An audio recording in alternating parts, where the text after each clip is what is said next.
We're going to review some baker's percentage. This file here is located under resources in La Lima. Okay, and it's giving us the formulas for baker's percentage based on what information is known by us. Okay, so if the weight of the flour is known, we follow this formula. If the weight of the flour is unknown, we're going to use this formula. Okay, if we need to find the percentage of an ingredient, we will use that formula down there. Okay, so the problem that I've pulled up is from our workbook, chapter 10, page 32. And in this situation, the weight of the flour is unknown. Okay, so the weight of the flour is unknown, meaning we have to use the given yield percentage and total yield to determine the weight of the flour. So we do that by changing that total yield percentage to decimal form. Okay, and the way that we do that is by moving the decimal place 2 points to the left. Okay, so this 440% is written as so, right? The decimal point at the end. So if we move over 1 time, 2 time, our new decimal point should be 4.40. Okay, another way that you can do this is by dividing by 100. Okay, so if you're ever unsure about your percentage in decimal form, if that's correct, you take that number, that percentage, you divide by 100, and it's going to tell you 4.4. Okay, so first step is to change the total yield percentage to decimal form, and then change the yield to a single unit. Okay, so over here in grams, we have a single unit. Okay, we don't have to change that number at all. But if we look at the US system, I have 2 pounds, 12 ounces. So I know that I have to change that number in order to fit that number into my calculator. So 2 pounds times 16 ounces in a pound gives me 32 ounces plus the 12 ounces. So I have a total of 44 ounces.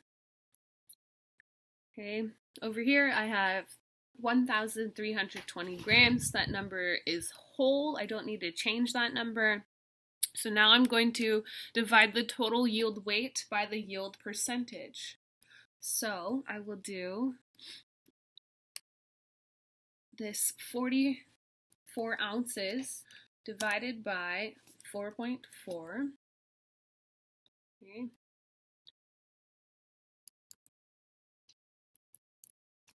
And I got 10.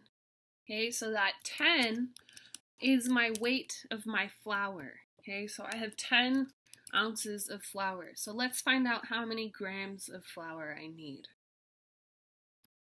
Okay, so I'll take that 1320 and I will divide by 4.4.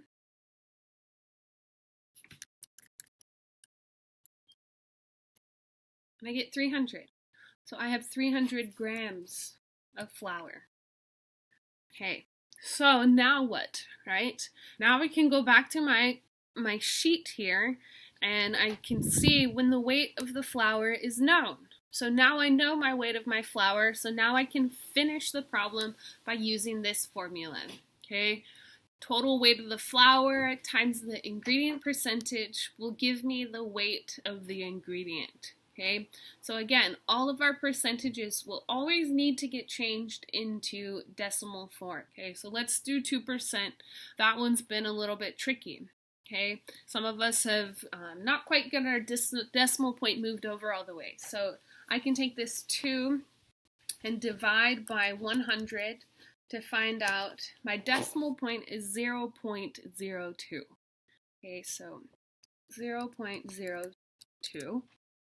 Now I'm going to take my total weight of flour and multiply by that percentage. So my 10 ounces times my 0.02.